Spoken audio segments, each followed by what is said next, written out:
Good afternoon, everybody. Good afternoon, Matt. How y'all doing? Welcome. Wow.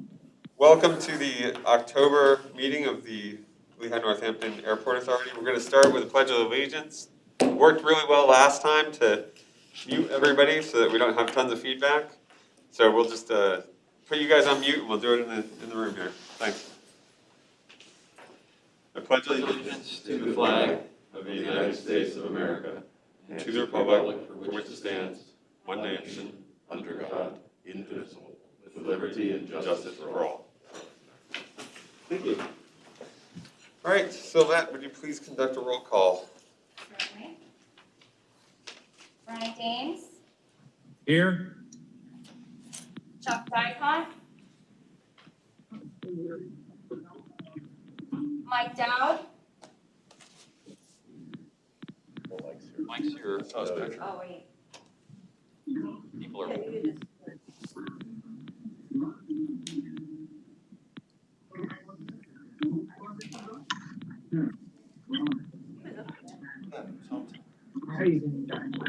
Somebody's on there. I don't think they took us all off mute, so. Oh, you're here, Mike. There you go, Mike. Do you want to? You guys, if you go ahead and unmute yourself for the roll call vote. All right, so I'll go back to Chuck Dicon, Mike Dowd, Here. Frank Facciano, Here. Glenn Geisinger, Present. John Hayes, Here. Ron Heckman, Larry Hemberger. I saw him on. Larry was on. Jeff Matskin, Here. Glenn Riebman, Present. Ted Rosenberger, Mike Stershik, Here. Matt Turk, Here. Chris Worley, Here. Tara Zirinsky. Here. All right, we have a quorum. Excellent. Wonderful. Do we have any public comment for this meeting? We do not. Okay. We'll move on then. We had 2 board meetings in the past month. So we're going to ask for approval of the minutes of September 9th, which I hope everybody had an opportunity to review. Thank you. So moved, Matt. Thank you, Mike Stershik. Do I have a second? Second. We'll give that to Frank Facciano. All in favor of approving the minutes of September 9th, please say aye. Aye. Aye. Any opposed? I will ask then for a motion to approve the minutes of September 29th. I'll make a motion. So moved. Thank you, Tara. Take a second. I'll give it to John. All in favor of approving the September 29th minutes, please say aye. Aye. Any opposed? All right, minutes are approved. Thank you. We'll move quickly then to John Hayes and the treasurer's report. I'll quickly move to Todd. Thank you. Passing the ball. Absolutely. Continue with the metaphor, right? He does such a better job. I don't know about that. Good afternoon, everybody. Just walk through our year-to-date September results. If you remember, last month, we were in the black. Yay. Year-to-date, we continued that trend through September. Year-to-date, we are about 143,000 below budget. Obviously, we've gotten a significant amount of CARES, but through 3 months, 3/4 of the year, to be 143,000 below budget is something to have a small celebration about, given all the challenges we've had this year. Next slide. And this kind of recaps kind of everything that's kind of happened year to date. You can kind of see some of the budget variances down there, but realistically, this is personnel. We've made a big adjustments on the personnel and on CARES, 8.2 million versus 8.6. Some of the other things, and it gives us 310 overall on the operational side. So again, year to date, 143,000 below the net income that we have budgeted.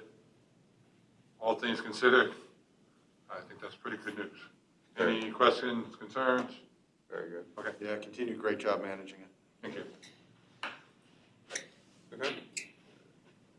If there are no questions, I'd ask for a motion to accept the treasurer's report. Thank you, Tara. Glenn, looks like we've got a second. All in favor of accepting the September 2020 treasurer's report, please say aye. Aye. Aye. Any opposed? Okay, report's accepted. Glenn, would you please give us a finance update? Actually, we have two items on this, the operating budget update and the capital budget, so I'm going to turn it back over to Todd, who will go through the slides and discuss the budget process. Thank you, Todd. All back up again. So, this is what we talked about, was that Thursday? Thursday. It seems like a long time ago. Yes, it does.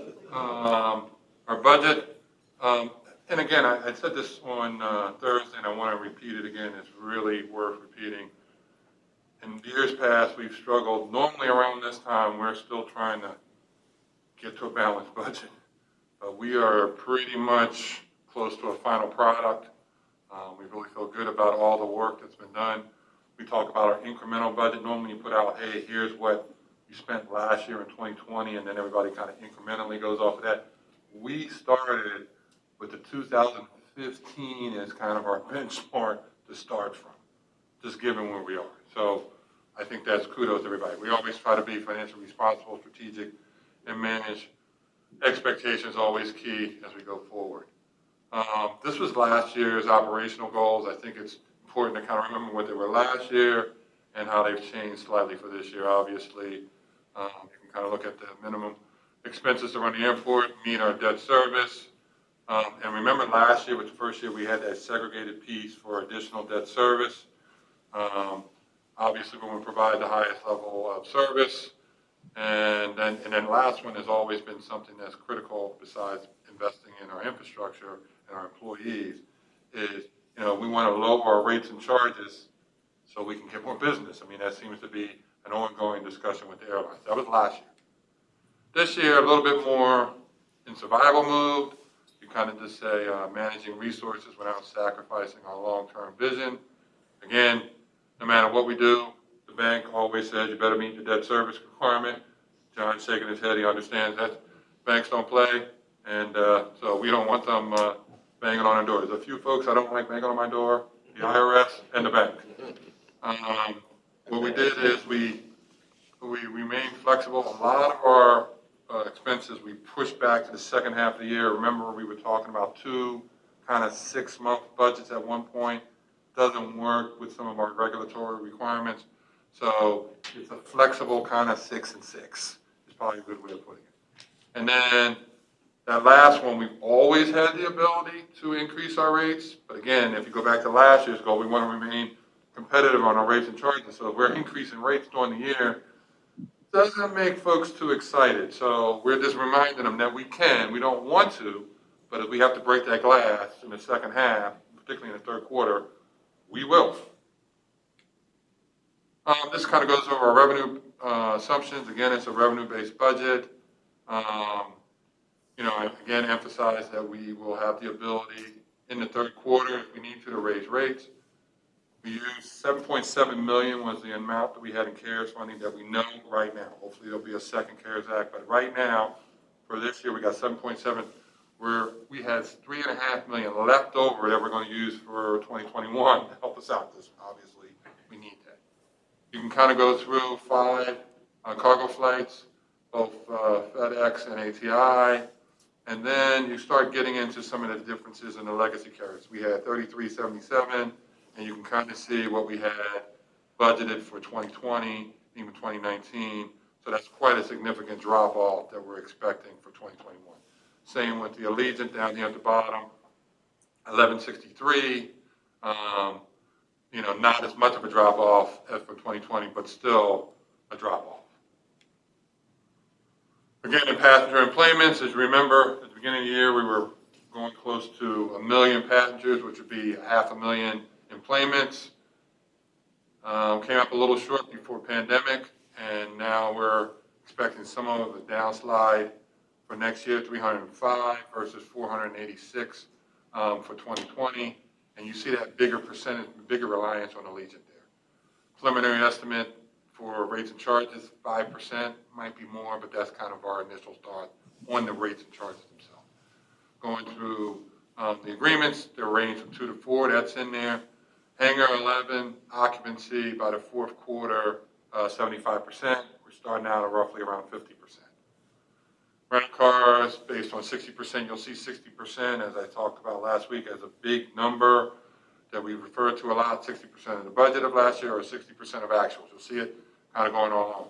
Minimum aggregates for Duncan and first class, employment 60%. The icing was a 78, mainly because there's a big portion of cargo in there as well that didn't have the impact on some of the other stuff, but still 78% versus 2019 actual. Uber and Lyft rates, at this point, we don't have increases in those rates or parking. Again, these are the assumptions. We can always change them, but you kind of know where we're starting from. No landing fee incentives, and we did have the new service.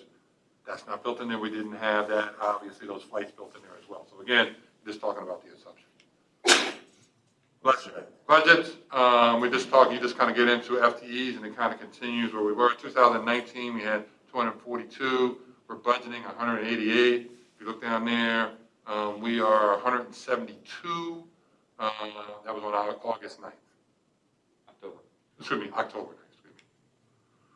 Salaries, again, normally we were doing a non-union 1-1 of every year. We're pushing that back to 7-1. Again, Jump back 1 second to the headcount. Where have the reductions been in terms of the headcount?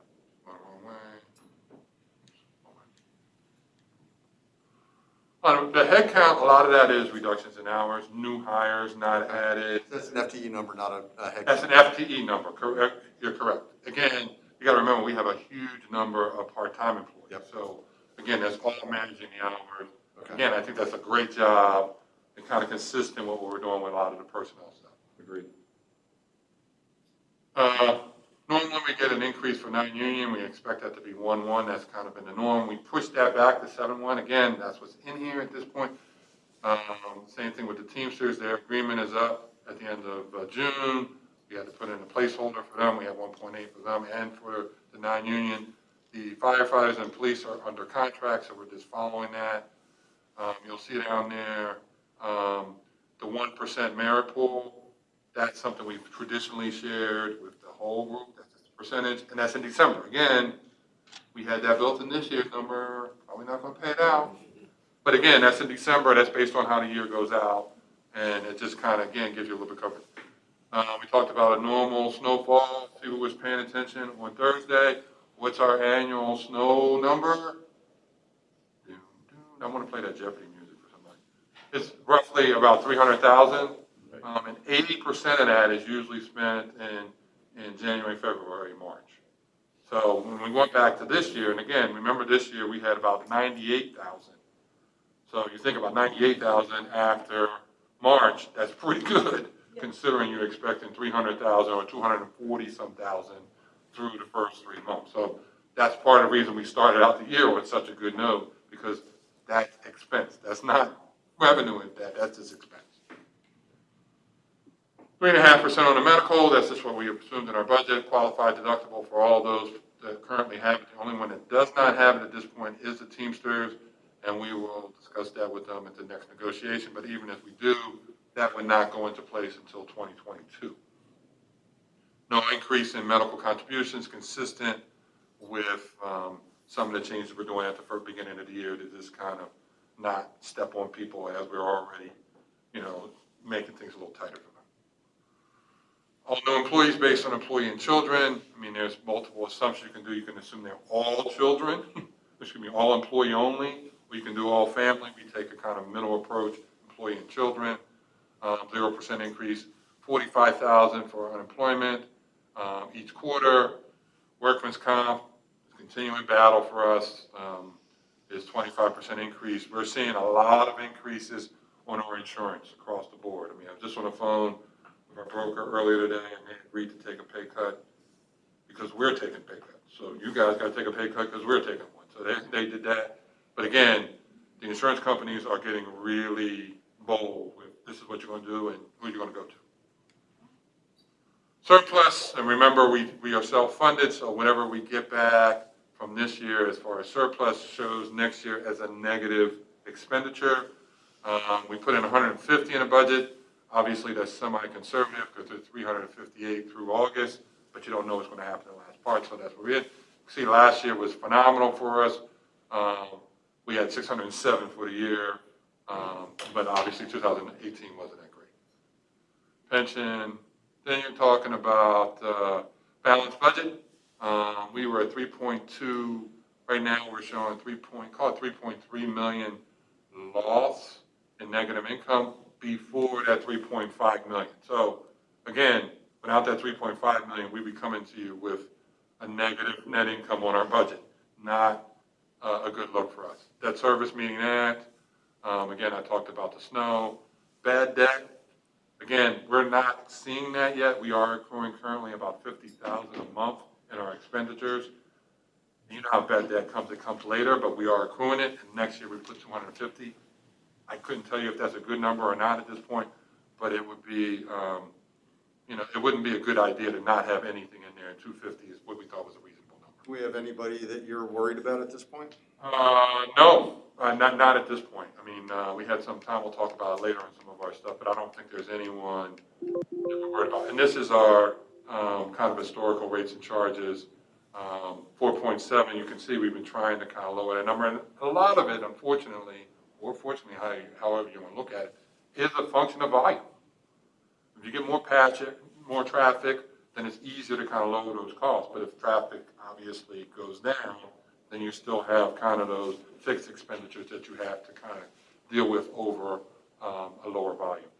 So with that, I'll open it up to any questions. But on that comment, the other thing is, do we have any idea what other facilities might be looking at, what some of our competitive airports might be looking at on their their terminal and landed? I mean, we'll talk about it. Normally we did our study with 10 airports. We do it every year. I'll bring that back next month when I do over the budget, kind of where we are versus our competitors. And that's a year old. So I know. It's I get it. 2019. Obviously, who knows what 2020 is going to hold. But that's important. I mean, the one thing that is kind of obvious, and just kind of a heads up, is we're probably going to give some of our carriers funding to in our budget, show some of that's going to go to the airlines to help with it. If I remember correctly, the slide that didn't you show a 5% increase? That was a preliminary number. I mean, at this point, We don't know where it is. I have a pretty good idea. It's going to be a little bit more than 5%. Terminal will probably come down, but the apron and the landing fee will probably go closer to 10%. And the carriers are, because they've seen years of steady decline. Correct. But everybody knows, but that Everybody knows it's decline, coming. but our overall cost went down. That increase is not due to us. That's due to the decreased traffic. They got to understand it. And part of that is us sharing some of our carriers funding with them. They can't have it all, but they can have some. Because I always believe charity starts at home. We got to make sure we take care of our surplus. Then we'll help out you guys. But we certainly are partners with them, and we're trying to share. Well, the only reason I ask is, I mean, this traditionally in disrupted markets, this is the time you take market share. Mm-hmm. So if we can position ourselves in a fair and equitable position, but also being inviting to continuing to increase routes like we did with Dulles and with the Allegiant base. I mean, I think that's something just in the back of our mind we need to continue to realize we have a great opportunity to take market share. And we will take every advantage of that when we can. Now, the one thing to keep in mind is, and I did mention it, we are in the process of working on our current rates and charges. Right. Changing the methodology doesn't change the dollars, it changes who pays what. And you get into I know. a little bit more competition when you're talking about that. And I don't want to go back to who I said is our number one market share. Right. So you kind of understand how that can impact, when you start changing who pays for what. So got to be sensitive with that. And the other thing that's really key, you got to remember our airport is a lot bigger than our passenger base really is at this point. So there's already been a lot of subsidies already in these numbers, right, that they're not even aware of. So to get to these numbers, they're already being subsidized, which is part of the reason we only have 60 days cash most of the time. But we've been continuing to subsidize them on these rates. But to your point, yes, we definitely want to take advantage of opportunities. I get it. It's a balancing act. But it is a balancing act. Yep. Any other questions, concerns? I try not to take too long. This is Brian. I've got a question. Yes. And this may not be directly related to your discussion here, but I think it is with the snow. I just wanted to ask, are we ready with all of our equipment? I know in past board meetings, we've approved different purchases, and I guess I just wanted to ask about the status of our current snow removal. I mean, are we ready for the winter as it stands right now? And Steve Connors will answer that for us, Steve. Yep, Brian, we are, I would say 80% ready at this point. All of our rental equipment shows up next month, 1st of November. So those 4 pieces of equipment should be here next week, and at that point we'll be ready to go. We're finalizing all of the preventive maintenance on all the equipment this next couple weeks, and looking forward to not plowing snow, knock on wood. Hey, Brian, I'm worried why you're asking. Yeah. Do you know something we don't? I have no particular insight. I just checking. Thanks, Brian. Thank you. Any other budget assumption questions for Todd while he's up here? Thanks, Todd. I think we're going to turn over to Ryan now for some budget assumptions related to capital budget. Yep. Good afternoon, everybody. Thanks, Matt. Thank you, Ryan.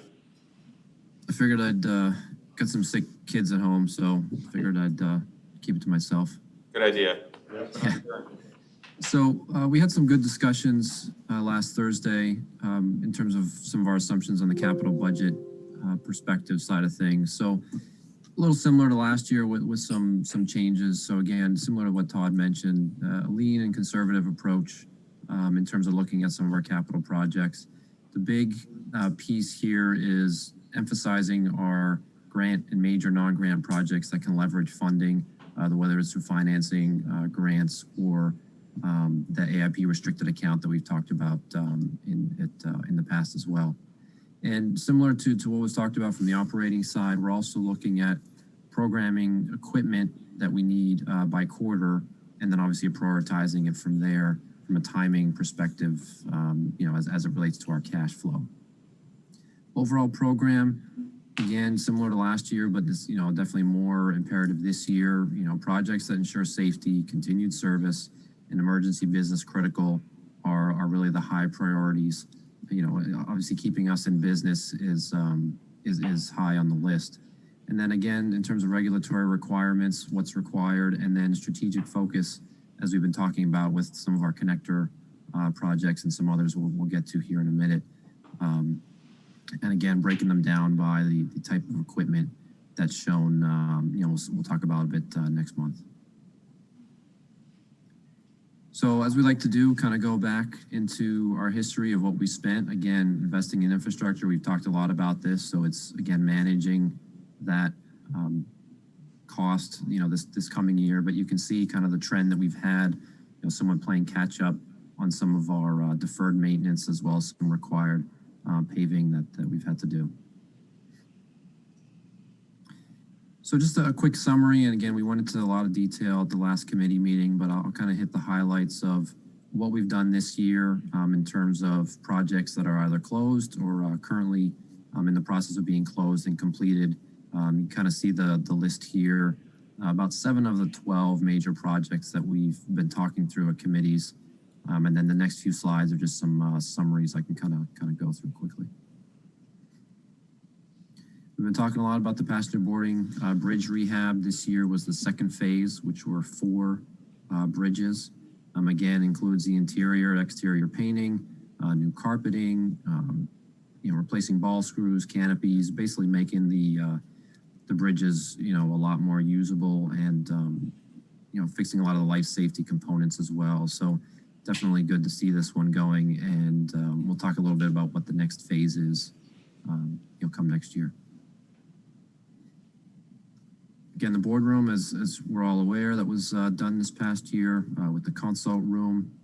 I think that's been a good addition to work through as part of the project.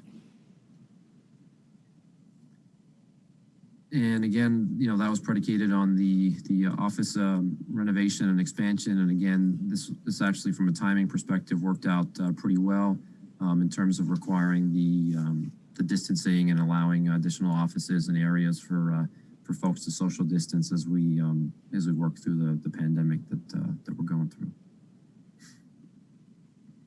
Runway rehabilitation, again, it's multi-year project, multi-phase, as we've talked about, but the big thing to highlight for the board is the entire runway surface has been rehabilitated in terms of all the bad asphalt is gone. As we know, It's a multi-year project, as I mentioned. So the next few years are building up the pavement section, as we've talked about, for the larger aircraft, the increased operations for future growth and expansion. So phase 1 and 2 paving was completed this year with just some closeout items we're working on there. Hangar 11, as we're all aware, was completed this year. Again, just really waiting on final payments as we're working through those closeout documents. But again, that was completed this year, which we're definitely happy to see. Parking lot rehabilitation, we talked at committee, so this one's ongoing, but anticipated to be completed this year. Again, it's the expansion of our short-term lot, rehabilitation of some of the booths, the new parking access revenue control equipment, which actually was received on site last week. So again, working on that project as well. We talked about this as well, but again, just a quick summary. Obstruction removal down at Queen City, phase 1 was actually completed last week. So doing the final inspection, some of the closeout documents, and then next year, again, is phase 2, working some additional areas with the city, but then some homeowners as well, as shown on the exhibit there. So into the kind of the meat of what we're going to be showing for next year is kind of a preliminary look are, the major grant projects that we currently have and that we know will be included. So you see a lot of the runway phases, and how the FAA likes to break them out based on the funding mechanisms. Talked a bit about CARES, that we're going to have some money left for next year. The two that are highlighted in blue are highlighted in the sense that, as I talked about, the physical construction component will be completed, but as we get the closeout documents and the final bills, there might be some payments that linger into 2021. So even though the project's completed, we're still showing it from a financial perspective as we look at our cash flow and for budgeting.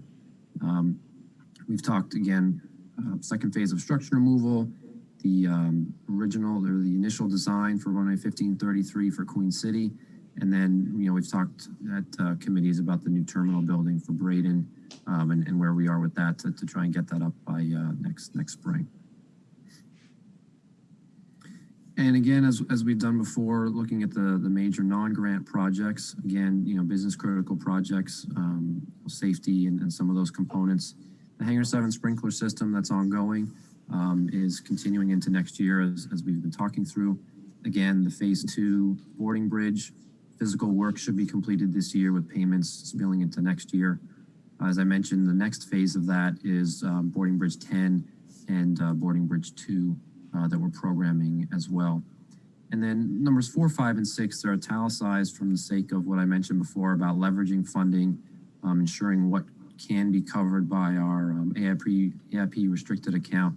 And then looking at, as I mentioned, with strategic focus areas with some miscellaneous, project preliminary design that can get us more closer to budget estimating and in future programming of larger scale projects, again, that we're evaluating based on the needs and cost basis. And I don't know how I forgot to mention it, but if you go back one slide, so that probably because I keep talking about it all the time, but the terminal connector, number 7, obviously is on the list.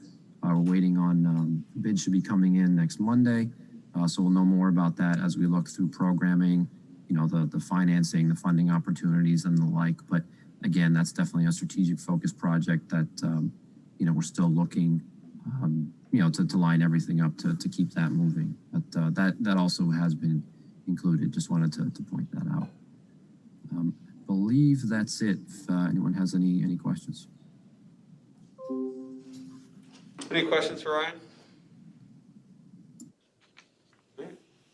So that's just an update. We'll have the actual budgets presented to us during our next budget and finance committee meetings, and those will hopefully be viewed favorably by the committee and then forwarded to the board for approval for a 2021 budget in November. No update or no actions from the business committee or the executive committee required for this month, but good discussion had related to marketing. I do encourage you, if you do want to get into the details of some of this stuff, please do attend those committee meetings. We'll have an update on scheduling for committee meetings at the end of this, correct? Yes. Okay, great. Tom, do you want to provide a director's report for us? Sure. Thank you, Mr. Chair. So for the month of September, our air service passenger traffic was down 61.7% for the month compared year over year to last September. Year to date, that puts our traffic about down 57%. The star of the traffic report was our cargo, continuing to see growth of 19% year to date there. FedEx, September growth 54%, so over last September, so continuing to be very strong at ABE. Any idea what capacity they're at in the facility? In their actual physical facility? Yeah. I think they're at 110%, Okay. if I did the math right. Yeah, they're a little bit low on square footage over there in terms of facilities, so that continues to be a discussion. Okay. And that was after a little bit of a facility expansion, I want to say 2 years ago? Yeah. Does that sound right? Yeah. So they did expand a little bit about 2 years ago, but certainly using all of that right now. Just looking at current numbers for October, our throughput at the passenger activity here, looking about 51% below last October, so clawing back a little bit in terms of the percentages. If we look at some events and things followed from our last board meeting back. Before you go to events, in terms of the drop that we've seen in passenger traffic, what are other airports coming in as some of our competitor airports, national averages, regional averages? Yep. You got to think New York's down more simply because there's no international traffic. Yeah, I think airports that, your larger hub airports with international traffic are seeing a larger decline, Yep. again, because the international component was really impacted. Mm-hmm. Airports our size have traditionally done a little bit better, and we'll talk a little bit about some of those comparisons, but I think regionally when we look around us and what the national averages have been, we're either at or doing slightly better than the national average in terms of employment throughput. But again, I think, we talk a lot about what's driving traffic right now is leisure travel. How are the load factors? Load factors are actually on the way up. Okay, good. So, yeah, continuing to show a positive trend right now. Cautiously optimistic. Cautiously optimistic, yep. All right, and so just to tie into the follow-up from events, back on October 1st, Delta resumed their Atlanta service, and United resumed their Chicago service from ABE. So again, Atlanta is 5 days a week, no service Tuesdays and Wednesdays. The Chicago service with United is 7 days a week. October 5th through the 10th, we had Customer Appreciation Week, a little different this year, but it was still good to get out and talk to people and say thank you to our customers, especially right now. October 20th, we announced twice daily nonstop service to Washington Dulles on United. That starts December 17th, so excited to have that back after about almost an 8-year absence from ABE here. So. You still have people complaining about Philly, or is that gone by the wayside? I haven't really heard much complaining, honestly. I think people are still finding the connections they need throughout, other networks. Yep. Okay. October 23rd, I was interviewed for a project by the Allentown Library that was just documenting the impact of the COVID-19 pandemic. Part of history for the Lehigh Valley. And yesterday, the 26th, we had a visit by a VIP. President Trump was in, so staff did an excellent job of handling Air Force One and the whole details. So thanks to Steve and the whole team there to get that coordinated. In terms of upcoming events, tomorrow, Wednesday, Greater Lehigh Valley Chamber of Commerce Transportation Forum is occurring. I will be participating on that panel discussion. And November 18th, Miller Keystone is doing a blood drive here. If you're interested, you can go on Miller Keystone's website. It'll actually be outside the second level of the main terminal in the RV that they do, Bloodmobile. So again, November 18th. If you're interested, sign up on Miller Keystone's website. And with that, I think that's the extent of the public portion of my director's report, Mr. Chair. If there's any questions, I'm happy to answer those. Any questions for Tom? Nice job to Steve and everybody on handling. I know that we need to start working something out where Air Force One has a permanent station here. It seems like We want the big plane though, not that little. they seem to like it here, and hopefully that continues. Great, thanks, Tom. Judge Friedberg, can you offer a solicitor's report? Yes, this month we worked on contractual negotiations. I was also involved in drafting some documents at Ryan's request with regard to the bidding and the terminal and connector project that included some work on drafting liquidated damage provisions for the contract that will ultimately be entered into. And there are also some questions that we're prepared for the bidders to make sure that we get a responsible bidders. So Ryan and I worked on that, and I think some good progress was made on that. I issued an opinion request of a board member on what's appropriate for an executive session.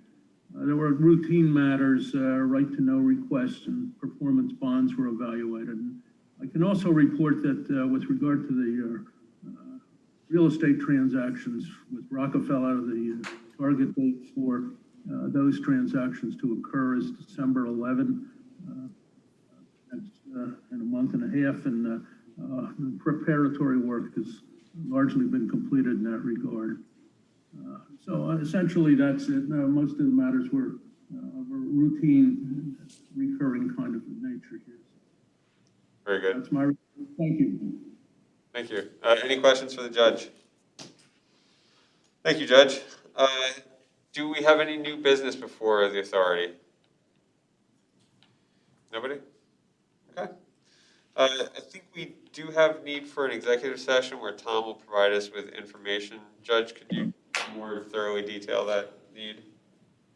As I understand it, this is just purely an information providing session. There'll be no discussion or deliberation and certainly no voting on any matters, and it's an appropriate topic for an executive session as a result. Very good. I'd ask for a motion to move into executive session. Make a motion. Thank you, Tara. Second from John. Second. That'll bring us into executive session as soon as we get the high sign from Colin.